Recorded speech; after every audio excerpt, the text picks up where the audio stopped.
Olivia Gonzalez. Welcome to this episode of Op-Ed Live, which will discuss the no confidence vote against our president, John Sexton. With us, we have 4 panelists, 2 NYU professors and 2 students. First, we have Professor Movshon, who is the chair of the Department of Neuroscience and a professor. We have Professor Ross, who is president of the AAUP Chapter. We have Daniel Jones, who is a member of the Coordinating and Leadership Committee of the Students for Economic Justice at NYU. And we have Melina Webb, who is a first-generation college student, RA at Weinstein, and also the chair of the Student Senators Council at NYU. So we'll go ahead and dive into our first question, which is for you, Professor Movshon. What do you think the no confidence vote signifies, and what kind of problems do you think it signals that are institutionally going on within NYU, if any? So the no confidence vote has always, for me, been a very difficult thing to interpret because it's non-specific. It's like you have a big bucket of discontent, and you can take anything you're unhappy about and express it by voting no confidence. So there are many issues that I'm aware of, and I'm sure others are aware of here, that bear on the vote of no confidence. Some of them include some of the issues that I know you plan to discuss, like the NYU 2031 Development Plan, the Global Network University, issues of governance, issues of other areas. The problem for me with the vote of no confidence is that it's a crude way to express a particular issue. And so if you have a particular problem that you wanted to deal with, then it seemed to me that the right thing to do would be to look for particular mechanisms to deal with that problem. So I didn't find it satisfactory, even though that doesn't mean that I or anybody who voted against the vote of no confidence thinks that things here are perfect. It's just a matter of finding a way to be more precise in expressing what's going on. Thank you, Professor. Professor Ross, what did you think the climate of opinions was that led up to the no confidence vote? To what extent do you think faculty opinions were considered with projects like NYU 2031 and the Global Network University? Well, I think, unlike Professor Movshon, I think the vote of no confidence is very effective. And votes of no confidence are a last resort, really. They're an avenue of expressing faculty opinion and expressing a faculty right that is usually taken after other avenues have been exhausted. They're becoming much more routine nationwide. We're seeing lots of votes of no confidence now, and largely because a lot of universities, the faculty and students are facing the same issue and the same challenge, which is that the executive class in the university, the senior administration and the president, have developed a mentality of decision-making that is largely unilateral, and they have this mindset. And so the problem really is that the best way of running an educational institution? And at NYU, to the degree to which we're part of that wave, which is nationwide, at NYU we've seen things change so quickly here in the college landscape over the last 10 years or so that some of the problems have become magnified. And I think just in general, that's the kind of environment under which the demand came from the faculty to do a vote of no confidence, which is a very serious, very effective event, unprecedented here at NYU. It seems that ultimately the contention comes down to whether or not a lot of these projects benefit the students. So, Daniel, my question for you is, Senator Gostley, in his letter to the president, specifically mentioned that he's unsure that the university is using its tax-exempt status in order to conduct projects or give bonuses to faculty members that ultimately benefit the students. So do you believe that students are ultimately benefited by projects like NYU 2031, the Global Network University, or using these bonus or financial incentives to attract top-ranked faculty? Yeah, so the quick answer to that is a no, but I think that there are different reasons behind those. So I think that when you look at a project like NYU 2031, or you look at these really exorbitant compensations going to different high-level administrators, what you see is that those aren't addressing the fundamental problem facing students, right? As much as they might claim to benefit the university as a whole or to like bring more prestige. As far as I'm concerned, of students that I've talked to, the key problem that we're dealing with is debt and tuition, and the fact that we're spending all of our money on this university, and that we're faced with a job market where, regardless of how good of a job Wasserman does, you're still going to have a hard time finding a job, right? And so I think that the key issue that NYU and the administration needs to be taking on is debt and tuition, and how to lower that burden for students. And neither NYU 2031 or these bonuses for faculty or the Global Network University do that. And just on the Global Network University, I know a lot of times when people lump that in, other people make the counterclaim that NYU makes money off of Abu Dhabi because the sheik, pays for it with oil money and even like kicks some more money back to NYU. I mean, I guess for me though, this is still diverting a huge amount of attention and energy and resources to a project that at its base doesn't benefit students and their families and their communities, but actually just benefits John Sexton and the people he represents, the board of trustees, like plans for like an elitist globalization, right? And so that's a tall claim, but I think it fits into that in that it does not deal with the basic problem facing students, who are the vast majority of people in this university, which is that we're paying too much for this school and we're going into debt and there's not going to be a way for us to pay that off. Melina, to what extent do you agree with that sentiment? And also at his most recent town hall, President Sexton mentioned that if we want to get a sense of the space issue at NYU, we should try and take an elevator at Silver at noon or try and find a seat in boats. So to what extent do you think that the university is dealing with issues like space and student tuition and debt, like Daniel mentioned, appropriately or inappropriately? Well, I can definitely say I agree with the sentiment that if you try to take an elevator in Silver at noon, you are not going to be able to get to class on time. You're going to have to get there at least 15 minutes, 10 minutes early. I think there's a lot surrounding this issue, and I personally like to break it up because I think it's easier to deal with if you're looking at things, step by step. Talking specifically about the Global Network University, I do know that there are things that are being paid for, that are being split up better. So when you're thinking about the salaries of the people that work in the administration, if it's being funded through 3 different campuses from Shanghai, Abu Dhabi, and NYU, then we are paying a smaller fraction of that salary. I think there are a lot of things that maybe a typical student wouldn't know and that I'm privileged to know through student government. Speaking as someone that's here at NYU on financial aid, I definitely agree with your sentiment that tuition, scholarships, giving opportunities to students is something that we are very concerned about. I would say that for some of us on the Student Senators Council, not everyone, because we are all from different schools and there is a diversity of opinions, which is great and adds to our discussion.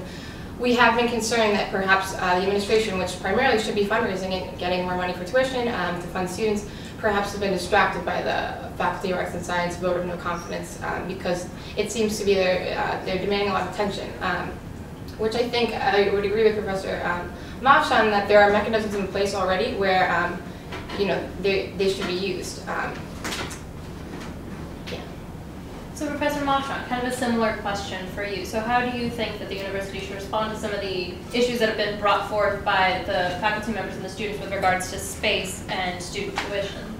Well, so the university has a number of mechanisms in place to deal with many of these issues. The issue of space is one that I happen to be very familiar with because I've been chair of a department which has been starved for space for 20 years. I speak with students who are starved for space. I speak with other departments and people who can't schedule classes because there are no available spaces. The university's space situation is dire. We have far less space than the universities with which we compete. And I don't think anyone seriously doubts that we do need to add to the university space. And in fact, the plan for NYU 2031, as it was originally articulated, proposes really only to continue to grow the university space at roughly the same rate it's been growing in recent years. Now, it would be nice if we could sustain the operations of the institution in the space we have, but we can't, and I think almost all the students I've talked to and the faculty I've talked to recognize that we can't. Now, the question of how faculty and student voices can be heard in that process is a very relevant one. In the case of space, in response to some of the pressures that came up a year or more ago when the university was putting the NYU 2031 plan through the city planning process, the administration formed a committee on which I serve, which is called the University's Working Group on Space Priorities. And the University's Working Group on Space Priorities is a faculty and student committee which has been working very hard for the better part of this year to work through an estimate of what we need and what the best way is to find what we have. Our starting point was the original plan for NYU 2031. I can't speak for what the committee's recommendations will be because they haven't come out yet, but I think it's safe to say that the committee's endpoint will probably not be identical to the starting point. And so there is a consideration now taking place by faculty and students of how this resource and how this space need can be best dealt with and best used. There are other mechanisms for dealing with other issues that have come up. there's another similar committee that's been formed to deal with the issues raised by the Global Network University. The point being not that these mechanisms are perfect and not necessarily that they're the mechanisms that everyone here might choose to have in place, but they are there and they do exist and they are active forums for discussion and for active consideration of the problems of all the people in the university. I'd also like to talk a little bit about some of the solutions that we'd like to see moving forward. Professor Ross, could you tell us a little bit more about what yourself and what your sense is that the faculty and members of NYU would like to see change coming up because of the various problems that the no confidence vote brings to light? Well, that's a big question.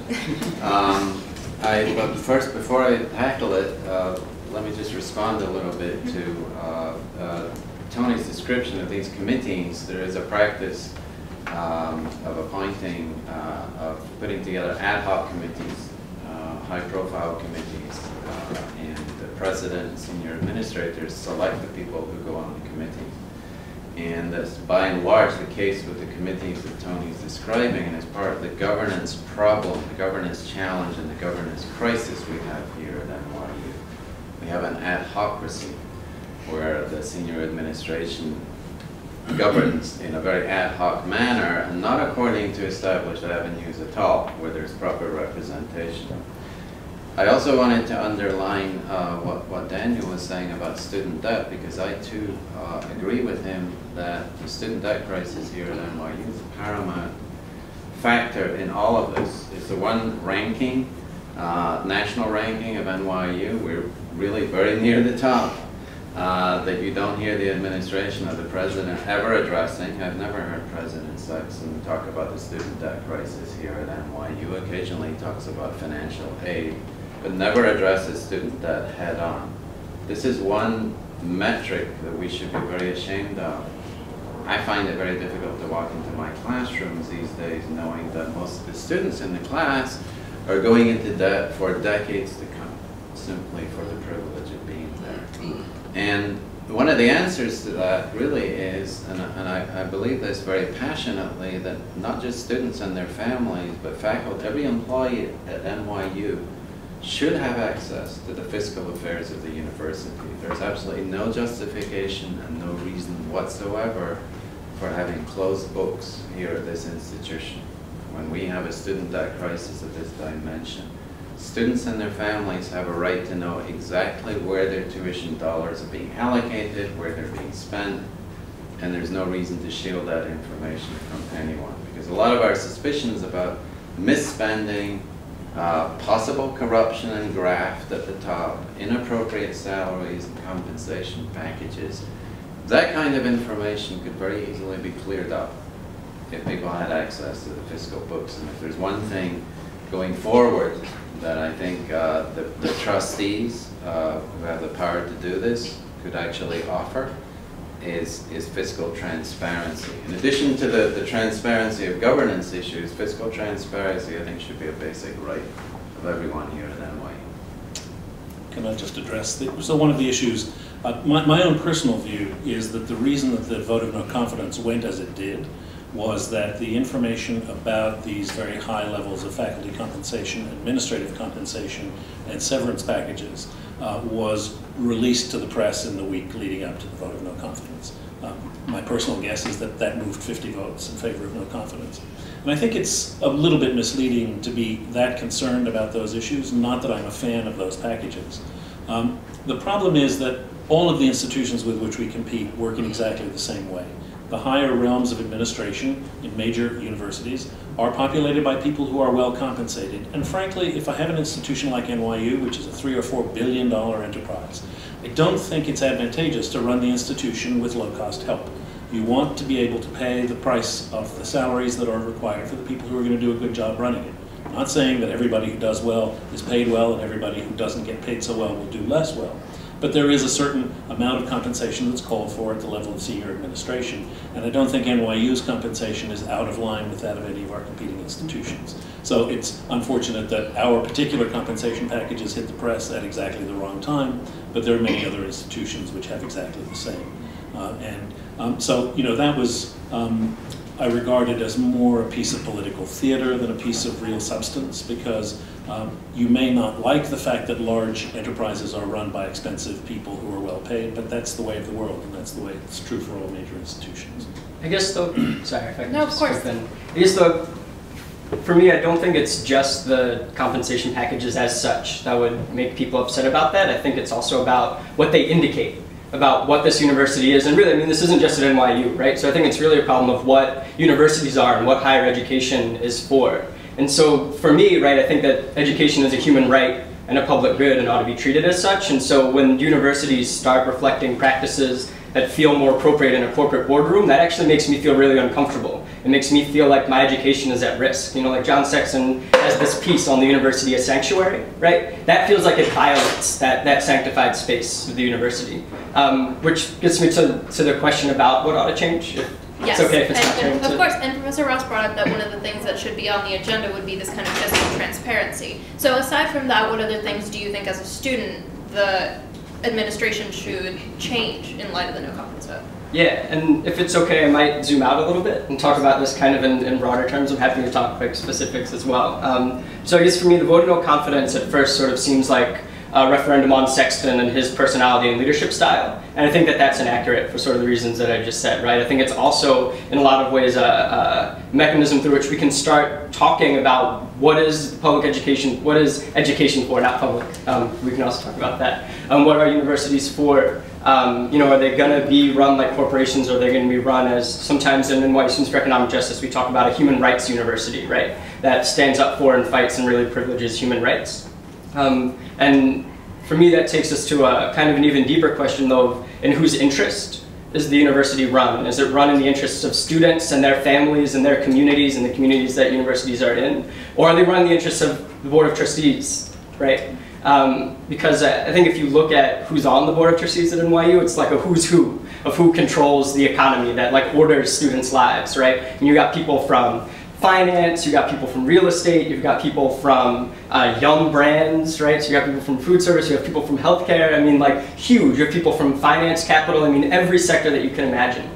And they're in control of this university right now, and I think that's actually what has to change, right? I think that students and faculty and workers have far more in common, right, than the people that currently run this university. And so again, on this global network university question, the last thing I'm going to bring up too is that students actually have far more in common with the construction workers that are working on building this campus in Abu Dhabi than they do with the administration or with the Board of Trustees. And so when we hear about these like really awful human rights abuses and labor abuses happening in the construction of Abu Dhabi, for me that says that something has gone terribly wrong there, right? Because I have much more in common with that worker than I do with the Lawrence Finks of the world, right? Or I do with the Larry Silversteins of the world, or the Stephen Millers or the Jamie Dimons.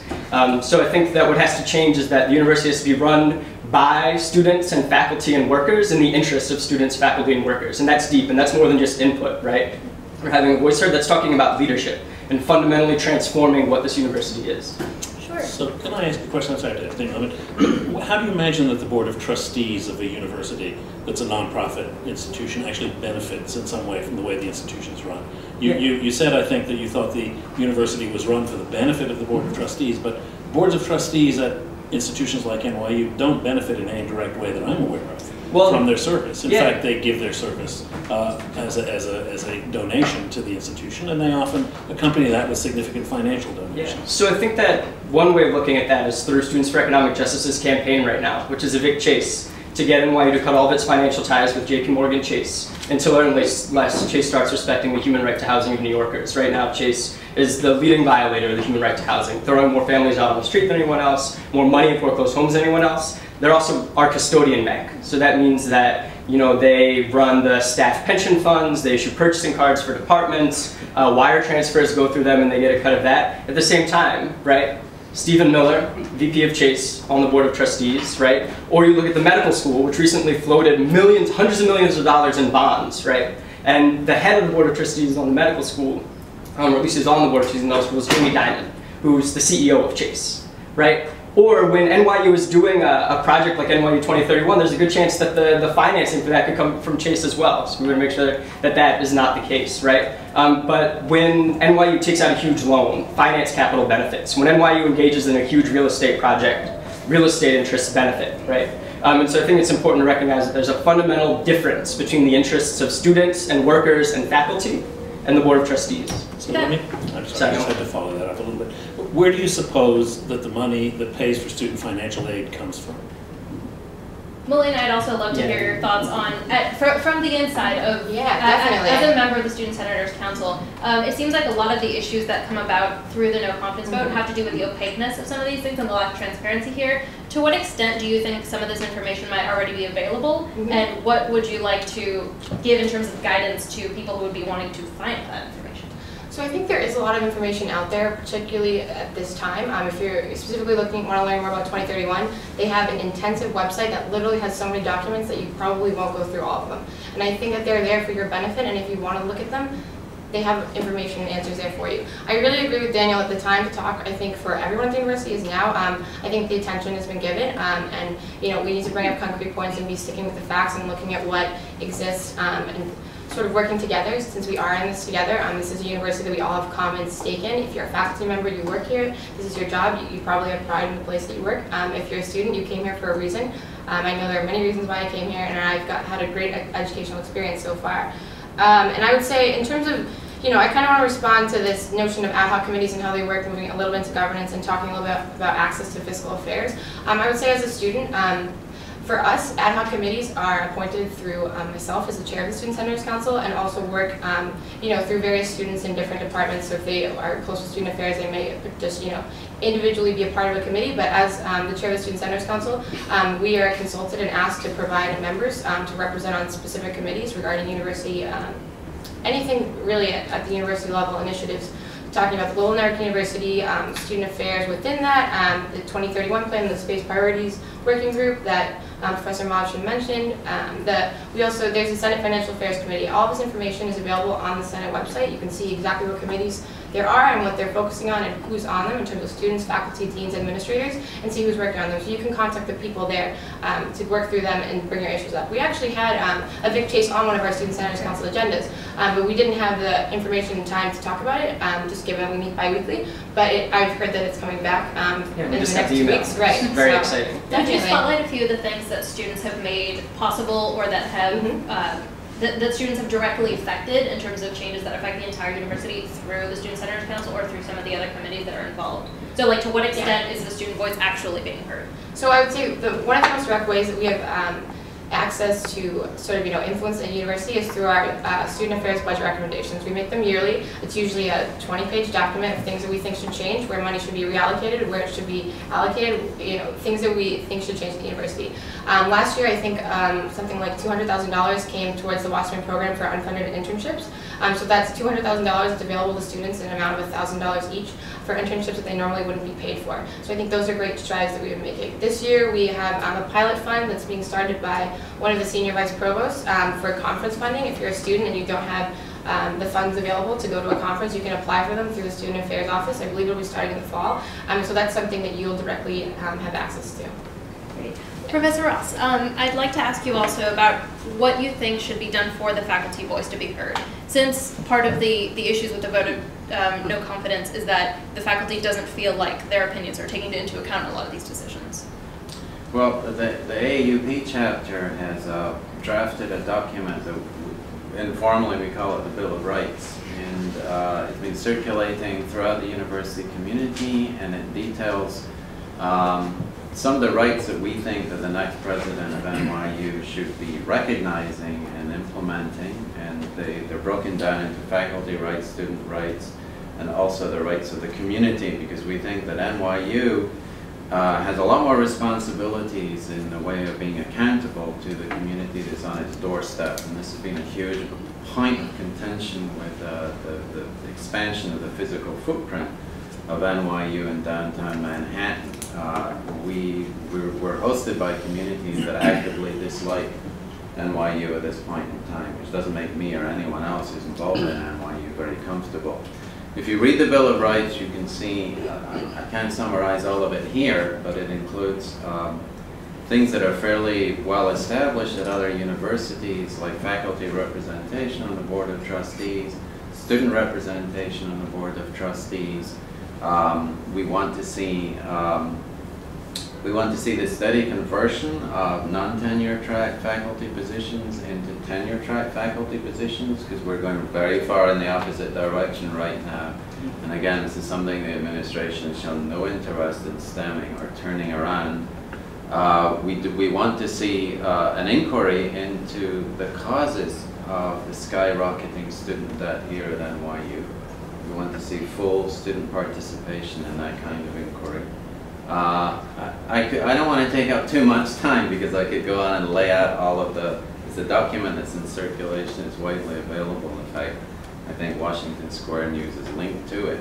But it's fairly comprehensive, and it was developed in consultation with the National AAUP, which is the organization that looks out for faculty rights and faculty and shared governance in general.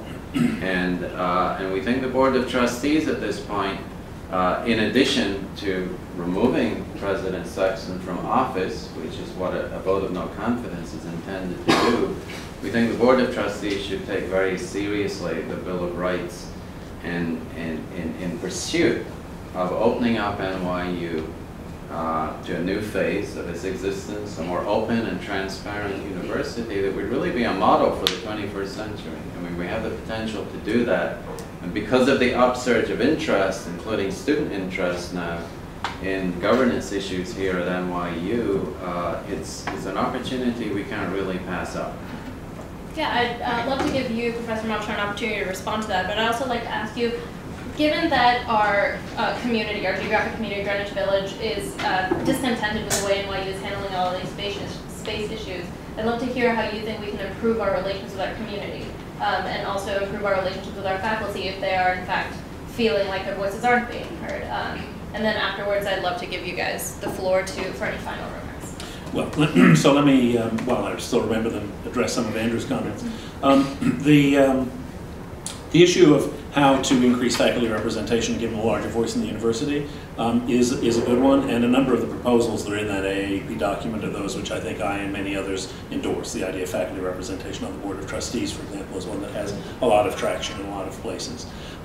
The question is whether you think that the problem is so acute that it calls for this motion of no confidence and the vote of no confidence that resulted. It's worth remembering that the vote was carried by a bare majority of one of the schools of the university, of which there are 14. So it's a mistake to regard this as a sort of ringing statement by the entire faculty. It's a statement by the only school where the vote was taken. It's the only school where faculty have been allowed to take a vote. There have been efforts to preempt votes in other schools. So. It's a voice of the largest school in the university, and it's not to be neglected or diminished. But it is to be kept in perspective because it was only 52% of the people who voted in favor of the vote of no confidence. I thought it was quite revealing that as many people abstained as they did, which meant basically that they were saying something you might have sensed from this panel, which is sort of a pox on both your houses. The people felt that neither a vote of no confidence nor a vote of confidence was appropriate given the complex circumstances of the institution. And I think that's the difficulty that those of us who favor a sort of middle path through all this are finding to be very difficult. To make ringing declarations about the rights of the community and the rights of the students and the rights of the faculty is all very good, and it sounds very noble. And we're all basically people of the left in a university community, and so we all basically respond to these things as though they are the right thing to say. But the fact of the matter is that the university to me is a place of scholarship and where quality matters and where the quality of the institution and the students and the faculty matters. And by all of those measures, the quality of the students, the quality of the faculty, the quality of the institution, its deployment of resources in support of the students and the faculty, NYU is a much better place now than it was 11 years ago when John Sexton took office. Now, I wouldn't claim that John Sexton deserves all the credit for that any more than I would claim he deserves to be given a vote of no confidence for the things that people don't like. This is a complex place. We work in a complex environment. And so I think that the problems that the institution faces are problems that deserve the attention of all the communities in the institution, but they don't deserve the sort of straight negativity that's implied by the vote of no confidence. Now, you asked me a specific question to which I don't have a good answer immediately, which is the relationships between NYU and the community. But I will point out that the NYU 2031 plan is actually based on the premise that the right approach for the institution is to build on and develop on land that it already owns. And that, by implication, spares other parts of the community which would otherwise need to be taken. if one assumes, and I suspect that Andrew does, but I don't actually know, but if one assumes that it is indeed necessary to have more space for classrooms and more space for laboratories and more space for student housing and more space for faculty housing, then that space has to come from somewhere. And if it doesn't come from the plots of land that the university already owns, which are the 2031 plots, it will have to come from leased or purchased space elsewhere in the community. It seems to me that the people who put forward the 2031 plan to the community didn't do anyone a service by failing to point out that this was actually in many ways a conservative and conservational plan, which was actually going to make use of the university's own resources in a better way than it would be if we were to go out into the community and purchase large tracts of land, build new buildings, knock down old buildings, and do the things which have acquired for us, let's say, the unfavorable attention of some elements of the Greenwich Village community. But NYU is a large organization. We live in a city with several large organizations. Columbia University is not beloved by its neighbors either. It's sort of inevitable that large growing institutions will come into friction with the communities in which they live.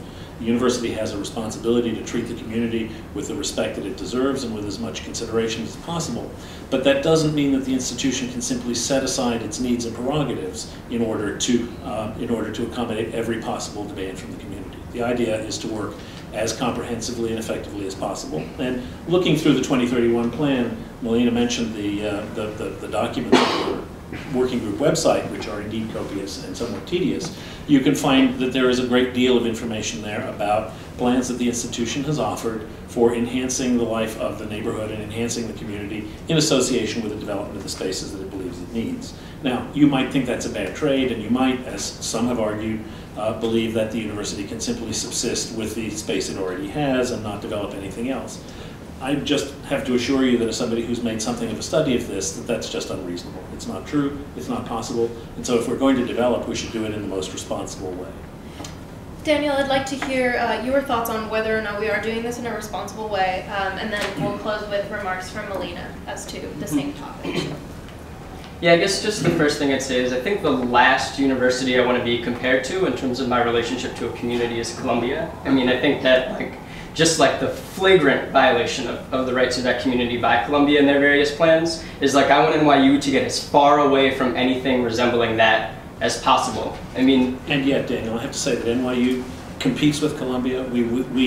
We seek to outdo Columbia in every way we can. They are the institution in the city with whom we're most often compared. So you may not like the comparison, but that's the comparison our institution lives with. I think though, for me, I think that that's a concern that maybe some faculty, I think again, the Board of Trustees and the administration might have. Is NYU a new Ivy? How does NYU stack up compared to Columbia? But again, when I talk to students, right, or the vast majority of people at this university, their concern is not how does NYU stack up to Columbia? The concern of students is how am I going to pay off my loans and how am I going to find a job? And I know that if NYU is prestigious, people have an easier time, but it's deeper than that. The structural issues in the economy preventing employment. But so in terms of this question of is NYU handling this responsibly? Drawing it back also to the space issue in terms of how, given the issues of student debt and given that that should be a priority, how should the university handle problems like a space issue or like attracting the top quality administrators? There should be an even balance. I'd love to hear your thoughts on that.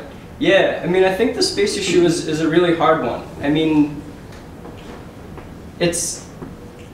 so an experience that I've had was going to a community board meeting. This was actually my freshman year, so this was a couple of years ago. I see Melina sort of made a face that, it's tough, man. People are so angry. And I'll be honest, the behavior of the representatives of NYU in that room did not make me super excited to, when I got up to make my comments, say that I was coming from NYU. I was afraid they weren't going to let me get to my second sentence, which the community was the same way, I think. I would definitely say, as a student that also spoke there at the community board meeting over the summer and previously, specifically just citing space issues at NYU. I think if you were in that room where you can watch the videotape, there was booing, there was an uncivil discourse. Definitely. But so I guess to me what that suggests, right, like whether or not that's like appropriate or excusable, is it suggests that NYU has run roughshod over the concerns of this community, throwing out like token gestures around like reducing like this little bit here and that little bit there. And I think it's unacceptable. And so for me, again, like in terms of where my priorities are and what I'm concerned about, I am totally happy to show up to class 10 to 15 minutes early. I am totally happy to meet with my professor in a coffee shop. I am totally happy to like do any of those things. I'm totally happy to consider, and this might be wild because I know we're caught up in the sort of growth ideology of capping growth and maybe even thinking about, wow, maybe the best thing for students might be to not be letting more and more people in, and even maybe like adjusting our student population to the space that we have, right? I mean, like I think these are all questions that we need to be grappling with, and so we need to challenge the assumption that NYU has to grow. You know, I think like that's sort of what part of the issue here is. So it's worth pointing out that the 2031 plan calls for almost no growth of the student body.